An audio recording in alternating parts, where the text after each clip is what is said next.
We get tons of questions from people asking us how to do all kinds of different things. Well, you ask, we listen. Well, these Buck the Quo skillets are here to help teach you everyday life stuff. And this time we are all about...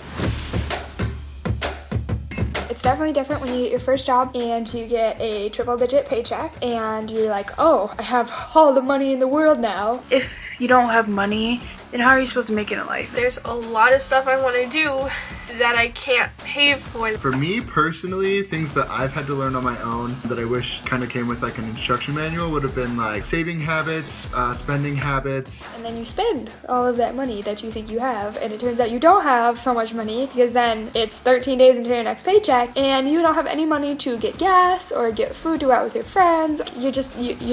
You're out of money. So that was something I had to learn on my own for sure, was just how to keep track of my money and manage it. Setting up a budget is tough, and sticking to it, forget about it. So we talked to our money expert, Whitney.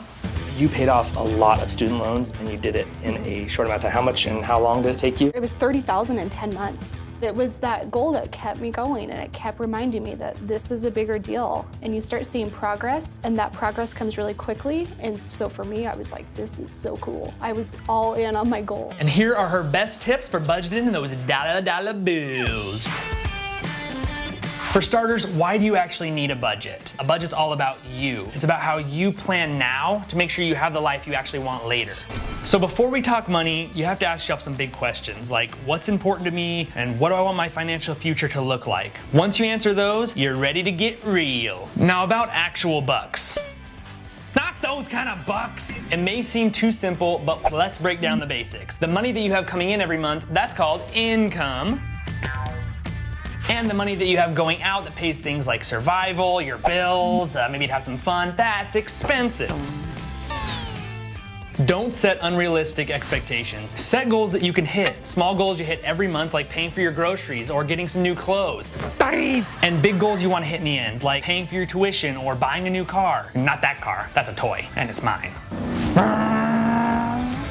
The big two, we all hate them because we all have to balance them. Needs and wants. Getting the stuff that you want can be awesome. It makes you feel all comfy and nice. But taking care of what you need helps you survive and get you to that place where you're gonna be feeling better about everything. You gotta keep those stress levels down, remember? You can always treat yourself, but be smart about it. When you choose what you want, make sure you're taking care of what you need first. Don't just give in to instant gratification. That's what will prevent you from getting the future you actually want.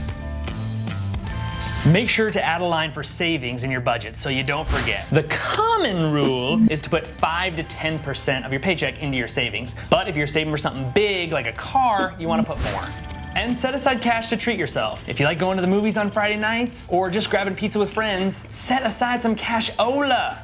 So the big question about savings is this: is it possible? Abso-freaking-lutely it's possible. It just takes determination and some sacrifice. Right, Whitney? Sacrifice. It was truly looking at my goals and saying, paying off debt is a bigger deal to me than going out to eat or doing any of that stuff. I sold anything that I didn't need, and I worked 2 jobs. That was something that I kind of dreaded.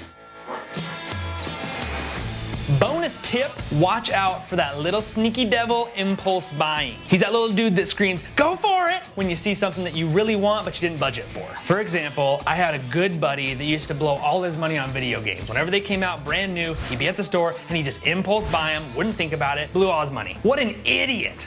It was me. My buddy was me. I mean, I was spending $60 a pop on games that I didn't even really like. I could have bought a plane ticket to Europe or a moped. Instead, I got sucked in. I was that idiot. So don't be like past me. Don't get sucked into the shiny new thing or enticed by all the advertising and promotions at places. Just stick to your budget. Just like the future, your budget is in your hands. Now, if you have any more questions about budgeting or you just have some sweet tips you want to share, hit it up in the comments. We want to know them. We want to help other people know them too. And don't forget to subscribe to the channel. We're always gonna be putting out new stuff, especially a lot of these skillets. Somebody give me a skillet.